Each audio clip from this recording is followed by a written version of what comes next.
Good evening, everybody. Hope everybody's doing okay tonight. Texas Redleg here. Wanted to throw out a video regarding the oncoming. I'm gonna call it the purge. um, it begins as many of us predicted it would, and not saying that with any type of "I told you so," but man, it's happening. Okay. So I'll start with there's two topics tonight: the military and law enforcement. Okay, two things that I'm going to discuss. I'll start with the military first. As a veteran, this really bothers me. Okay, and I'm sure it bothers most of you too, whether you're a veteran or not.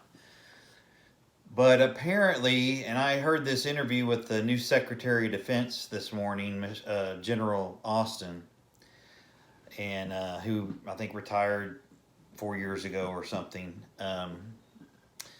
4-star general.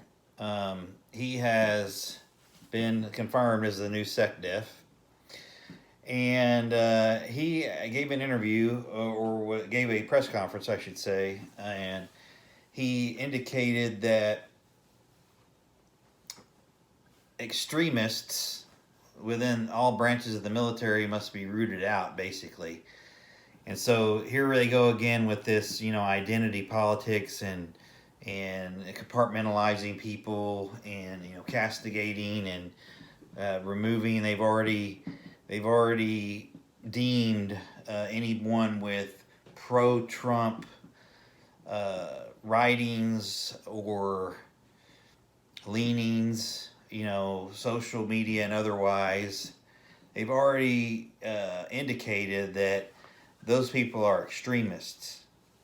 So the trial run was the National Guard in D.C. over the inauguration, where they removed, I think, up to 25 potential members of the National Guard due to their pro-Trump leanings or indicators of such on their social media or other means somehow.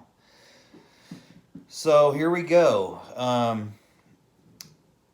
Cancel culture in full-blown hysteria. And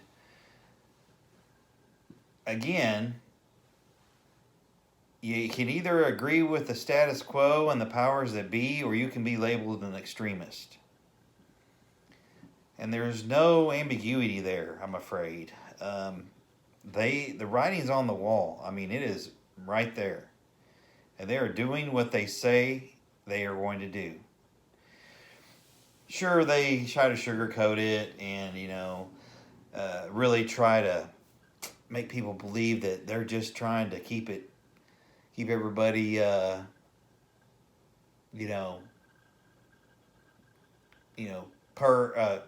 would say crystal clear in the fact of being in agreement with the current administration, or you're out. I mean, that seems to be like what they're after.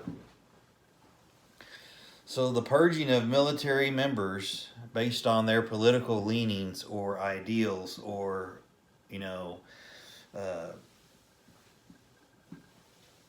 lifestyle,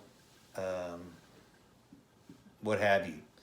So you're only a patriot if you're a patriot, you are probably an extremist, and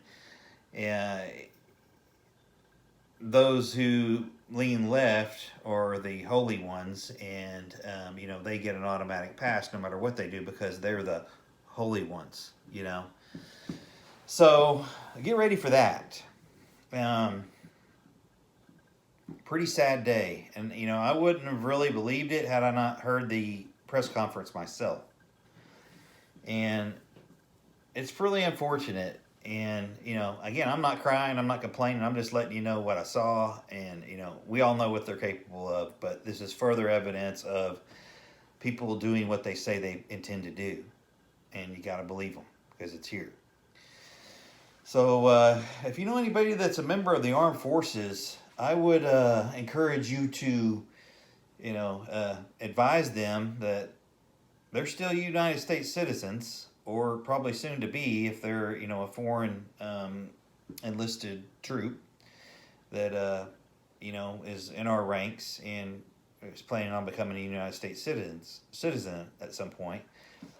These people have rights, and just because you're in the military doesn't mean that you give up your civil rights. And so apparently, you're going to have to give some up if you intend to serve in the United States military. And I'm sure that'll be included with the Coast Guard as well.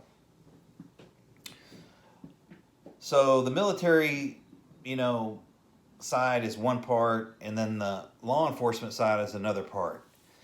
And so you can kind of see it all coming to fruition, with the defund the police movement and the, fractured nature in which we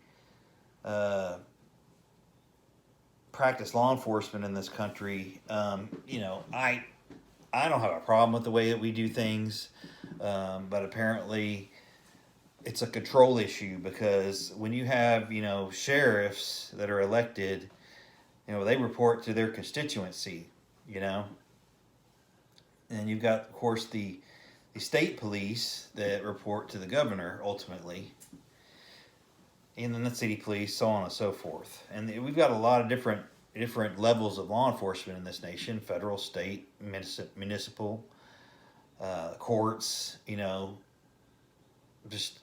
They're all over the place. There's tons of law enforcement in this country, and it's divvied up by jurisdiction and authority and all that. So it looks to me like they've talked about it, is nationalizing the police.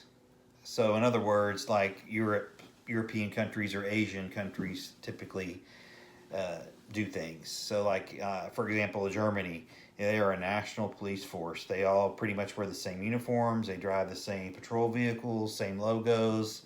They also obviously have their, specialized units like SWAT and, undercover narcotics, blue collar crime, all that kind of stuff. So it's sort of the same animal. It's just under one umbrella, which would be the federal umbrella, which to me,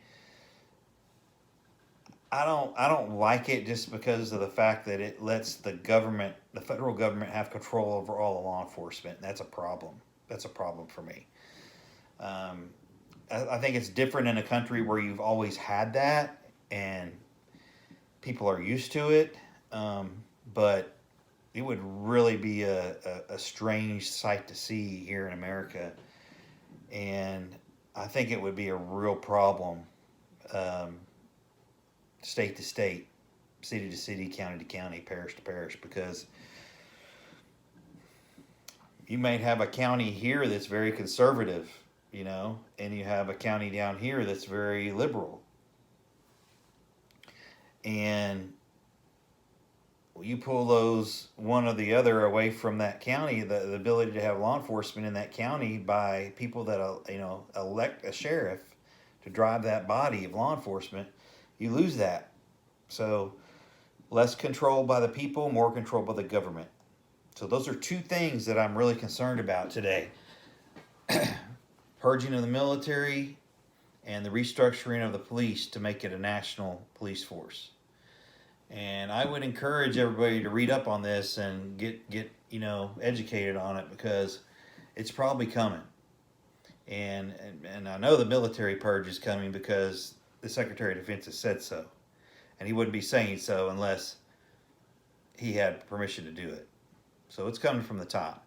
I'm not saying it's coming from Joe, but whoever's pulling the strings is making some calls here. And it's a sad day when that happens, because number one, you're probably going to have a less savory force, and just a bunch of yes men, and that's dangerous as well.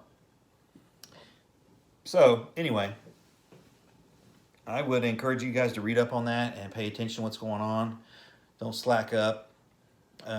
Again, foot on the gas. Keep your ear to the ground. Listen, watch, feel, know what's going on. Communicate good information between yourselves. Please like, share, and subscribe. I love your interaction and comments. I appreciate everybody that does so. Keep prepping. Stack it deep. And always remember, long live the Republic.